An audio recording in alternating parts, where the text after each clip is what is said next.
Friends, welcome to Kausalya's recipes. நம்ம இன்றைக்கி ரொம்பவே ஈஸியான மட்டன் பெப்பர் ஃப்ரை தான் செய்ய போகிறோம். வாங்க எப்படி செய்கிறதுன்னு பார்க்கலாம். ஒரு கடாயில் கொஞ்சம் ஆயில் விட்டுக்கலாம். ஆயில் நல்லா ஹீட் ஆனதும் தாளிக்கிறதுக்கு கொஞ்சம் சோம்பு ஆட் பண்ணிக்கலாம்.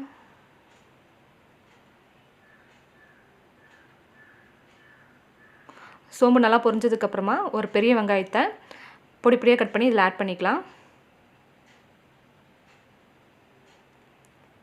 வெங்காயம் நல்லா கலர் சேஞ்ச் ஆகிற அளவுக்கு வதக்கி விட்டுறலாம்.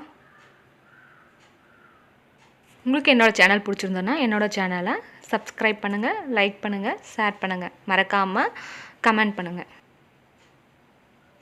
வெங்காயம் நல்லா வதங்கினதுக்கப்புறம் இஞ்சி பூண்டு பேஸ்ட்டு வந்து நான் இடித்து வச்சுருக்கேன், அது ஒரு ஸ்பூன் இதில் ஆட் பண்ணிக்கலாம்.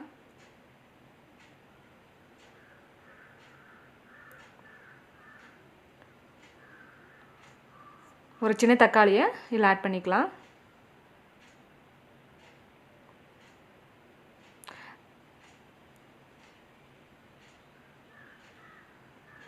தக்காளி நல்லா வதங்கினதுக்கப்புறமா காரத்துக்கு தகுந்த மாதிரி மிளகாத்தூள், 1 டீஸ்பூன் மல்லித்தூள், 1/2 டீஸ்பூன் மட்டன் மசாலாத்தூள் இதில் சேர்த்திக்கலாம். நான் மட்டனை வந்து உப்பு மஞ்சத்தூள் போட்டு குக்கரில் வேக வச்சு எடுத்துருக்கிறேன்.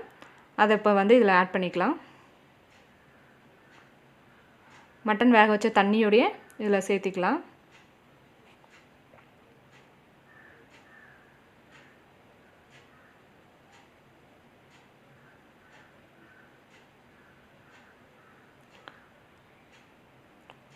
நல்லா மிக்ஸ் பண்ணி விட்டுட்டு ஒரு மூடி போட்டு நம்ம தண்ணி நல்லா வத்துற வரைக்கும் வேக வச்சு எடுத்துக்கலாம்.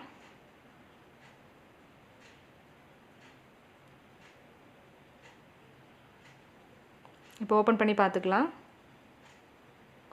நம்ம தண்ணியெல்லாம் நல்லா சுண்டிருச்சு. மட்டன் ஆல்ரெடி வேக வச்சு எடுத்து சேர்த்தனால சீக்கிரம் வெந்துருச்சு. இப்போ வந்து 1 டேபிள் ஸ்பூன் வந்து பெப்பர் ஆட் பண்ணிக்கலாம்.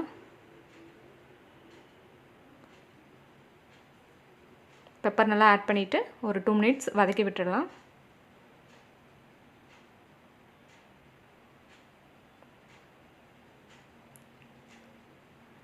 கொத்தமல்லி தழை தூவிடலாம். நம்ம பெப்பர் மட்டன் ஃப்ரை ஈஸியாக ரெடி ஆயிடுச்சு. நீங்களும் வீட்டில் இது மாதிரி ட்ரை பண்ணி பாருங்கள். உங்களுக்கு என்னோடய ரெசிபி பிடிச்சிருந்தோன்னா என்னோடய சேனலை சப்ஸ்கிரைப் பண்ணுங்கள், லைக் பண்ணுங்கள், ஷேர் பண்ணுங்கள், கமெண்ட் பண்ணுங்கள். மறக்காமல் பெல் பட்டனை கிளிக் பண்ணுங்கள். அப்போ தான் நான் போடுற வீடியோட நோட்டிஃபிகேஷன் உடனே வரும். தேங்க்ஸ் ஃபார் வாட்சிங்.